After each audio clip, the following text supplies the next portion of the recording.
Subversion is the term, if you look in a dictionary or criminal code to that matter, usually is explained as a part of activity to destroy things like religion, government, system, political, economical system of a country.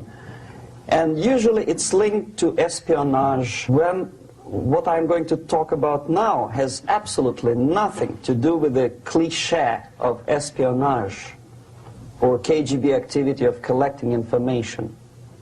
So the greatest mistake or misconception, I think, is that whenever we are talking about KGB, for some strange reason, starting from Hollywood movie makers to professors of political science and quote-unquote experts on Soviet affairs, or Kremlinologists as they call themselves, they think that the most desirable thing for Andropov and the whole KGB is to steal blueprints of some supersonic jet, bring it back to Soviet Union and sell it to the Soviet military-industrial complex. It's only partly true. If we take the whole time, money, and manpower that the Soviet Union and KGB in particular spends outside of USSR border, we will discover, of course there are no official statistics unlike with CIA or FBI, that the espionage as such occupies only 10 to 15% of money, time, and manpower. 15% of the activity of KGB. The rest, 85%, is always subversion. And unlike a dictionary of English, Oxford Dictionary, subversion in Soviet terminology means always a destructive, aggressive activity aimed to destroy the country, nation, or geographical area of your enemy. So there's no romantics in there, absolutely. No blowing up bridges, no microfilms in Coca-Cola cans, nothing of that sort. No James Bond nonsense. It's most of this activity is overt, legitimate, and easily observable if you give yourself time and trouble to observe it. We think that subverter is a person who is going to blow up our beautiful bridges. No.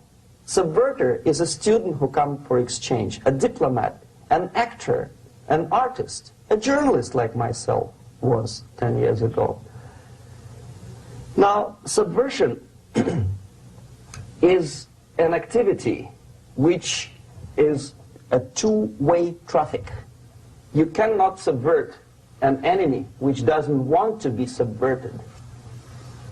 If you know history of Japan, for example, before 20th century, Japan was a closed society.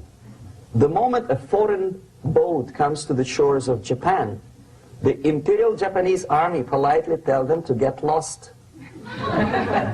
And if American salesman comes to the shore of Japan, let's say 60 or 70 years from now back, and says, oh, I have a very beautiful vacuum cleaner for you, with the good financing, he says, please leave us, we don't need your vacuum cleaner.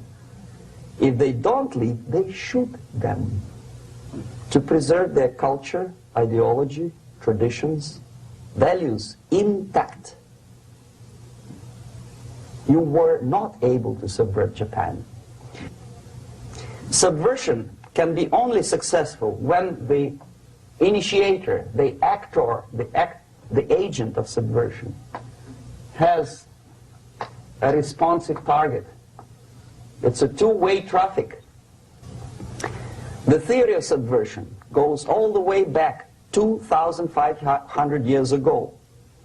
The first human being who formulated the tactics of subversion was a Chinese philosopher by the name of Sun Tzu.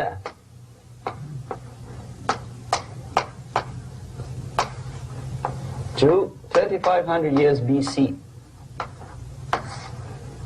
He was an advisor for several imperial courts in ancient China. And he said, after long meditation, that to implement state policy in a warlike manner, it's the most counterproductive, barbaric, and inefficient to fight on a battlefield. You know that war is continuation of state policy, right? So if you want successfully to implement your state policy, and you start fighting, this is the most idiotic way to do it. The highest art of warfare is not to fight at all, but to subvert anything of value in the country of your enemy, until such time that the perception of reality of your enemy is screwed up to such an extent that he does not perceive you as an enemy, and that your system, your civilization, and your ambitions look to your enemy as an alternative, if not desirable, then at least feasible. Better red than dead. That's the ultimate purpose, the final stage of subversion, after which you can simply take your enemy without a single shot being fired, if the subversion is successful. This is basically what subversion is.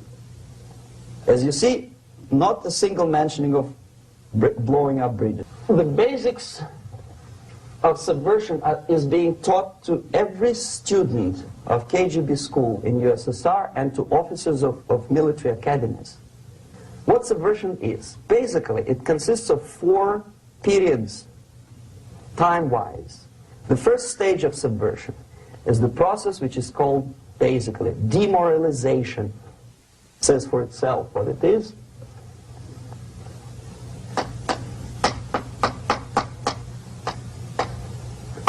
It takes from,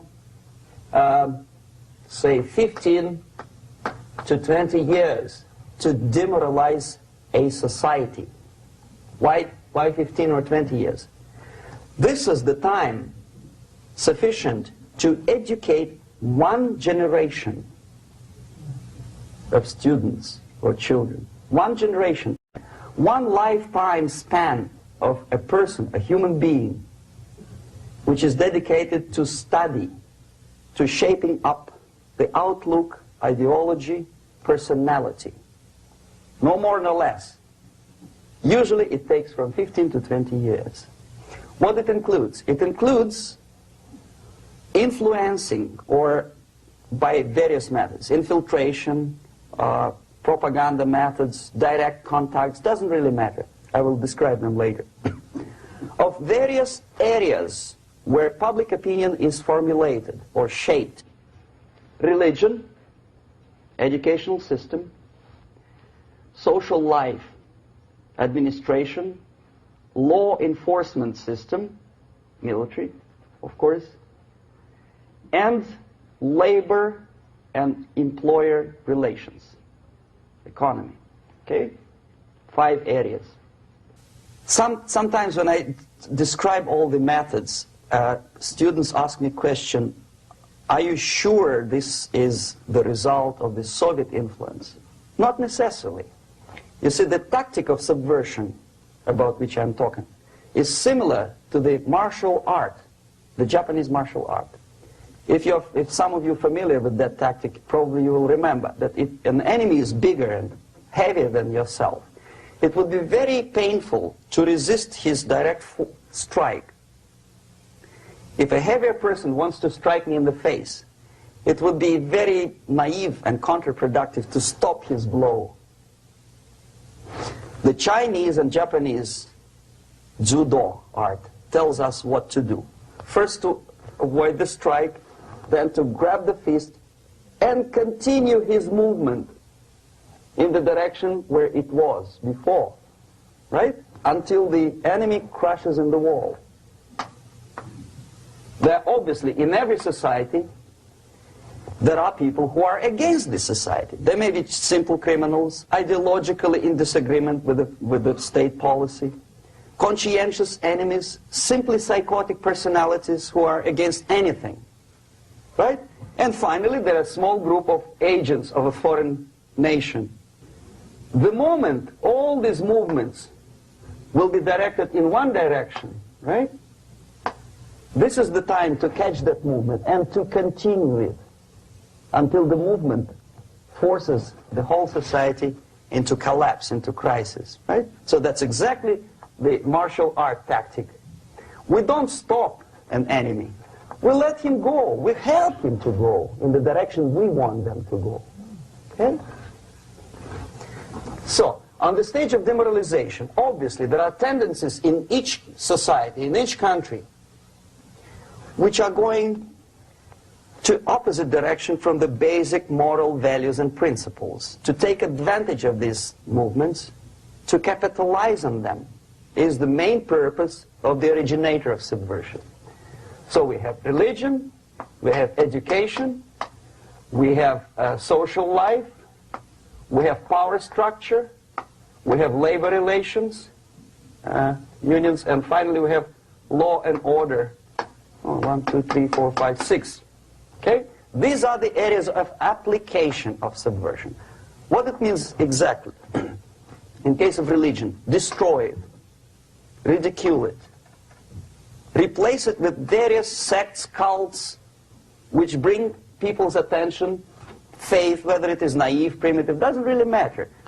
As long as the basically accepted religious dogma is being slowly eroded and taken away from the supreme purpose of religion, to keep people in touch with the supreme being. Therefore, replace it, accepted, respected religious organizations with fake organizations.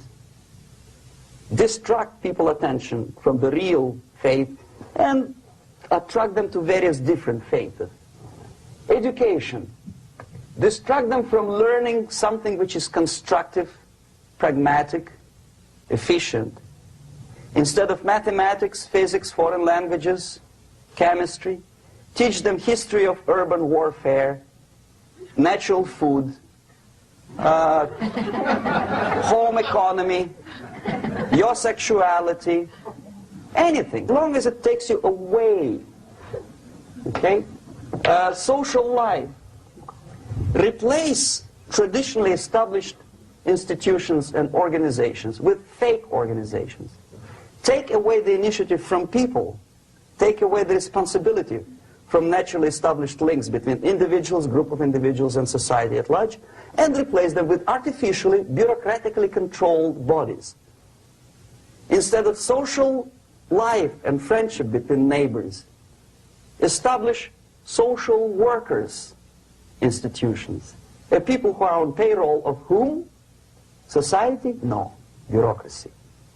The main concern of social workers is not your family, not you, not social relations between groups of people. The main concern is to get the paycheck from the government.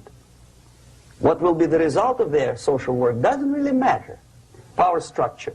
Okay, the natural bodies of administration, which are traditionally either elected by people at large or appointed by elected leaders of society, are being actively substituted by artificial bodies. The bodies of people, groups of people, whom nobody elected. Never. As a matter of fact, most of the people don't like them at all, and yet they exist. One of such group is media. Who elected them? How come they have so much power, almost monopolistic power on your mind? They can rape your mind. But who elected them? How come they have a nerve to decide what is good and what is bad for the elected by you, president, and his administration? Who the hell are they? Spiro Agnew, who was hated by the liberal left, called them a bunch of enfeebled snobs. And that's exactly what they are. They think they know. They don't. The level of mediocrity. In a big establishment like New York Times, Los Angeles Times, major television network, you don't have to be excellent journalist.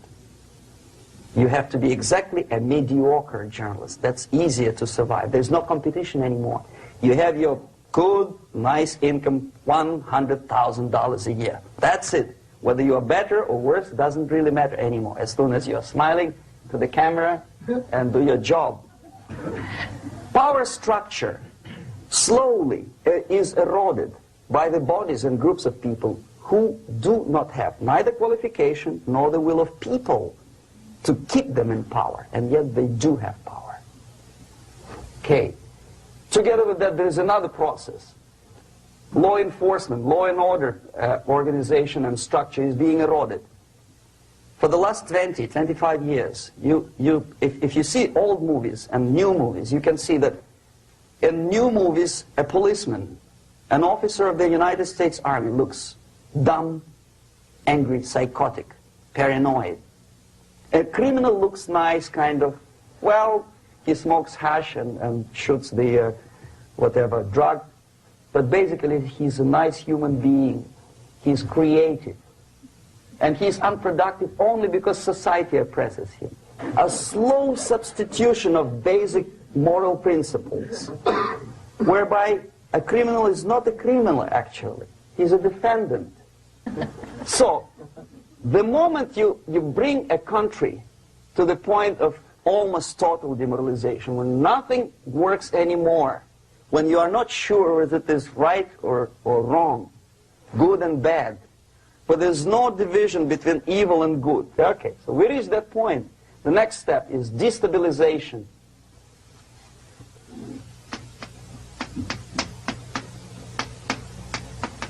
Again, this word says for itself what it is. To destabilize all the relations, all the accepted institutions and organizations in a country of your enemy. How you do it? You don't have to send a battalion of KGB agents to blow up bridges. No. You let them do it themselves. The area of application is, again, it's narrower now. Not like the previous case. The overt legitimate actions of the KGB in this case would be hardly noticeable. So the area of application here is narrowing down to economy, again labor relations, right? To law and order,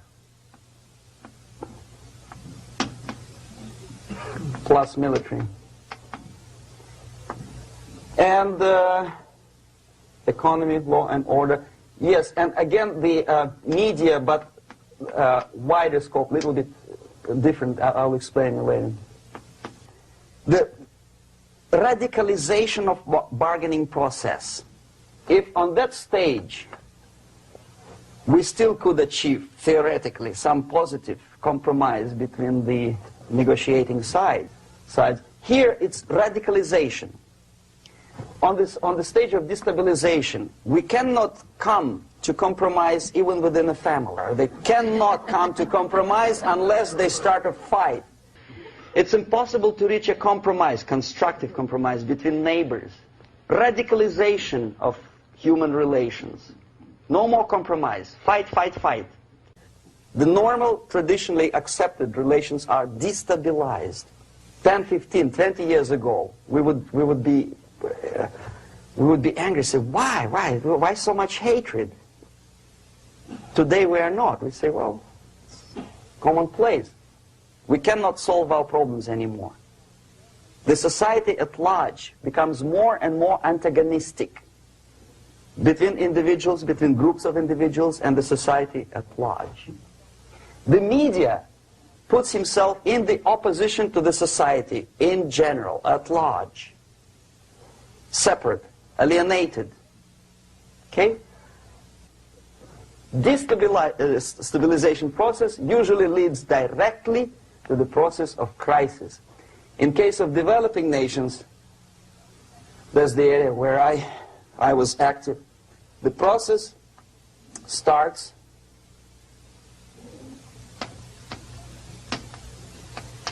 when the legitimate bodies of power, the social structure collapse. It cannot function anymore.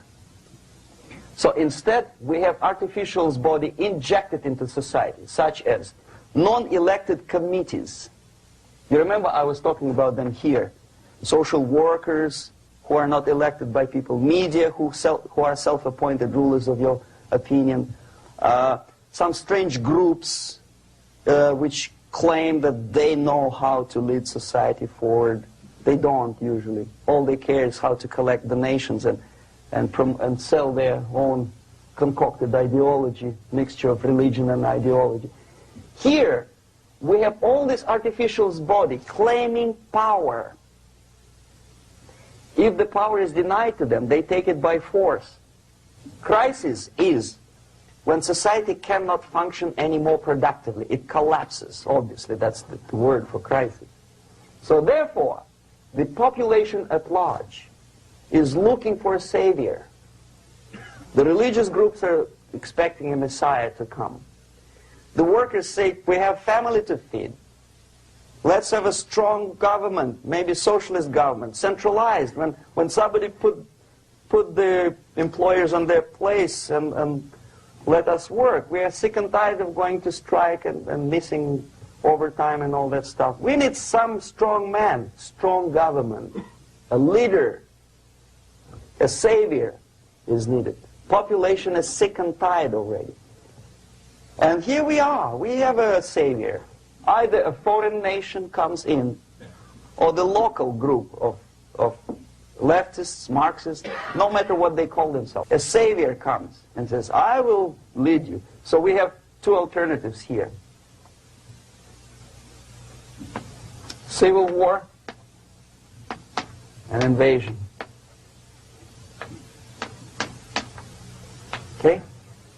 See how it goes? Civil war, we know what it is. Lebanon is the best example. The civil war, which was artificially implanted in Lebanon by injection of force of PLO, Palestinian Liberation Organization. Invasion we have in many other countries like Afghanistan, name any East European country, it was invaded by the Soviet army. But the result is the same. The next stage is normalization. Normalization is a very ironic word, of course.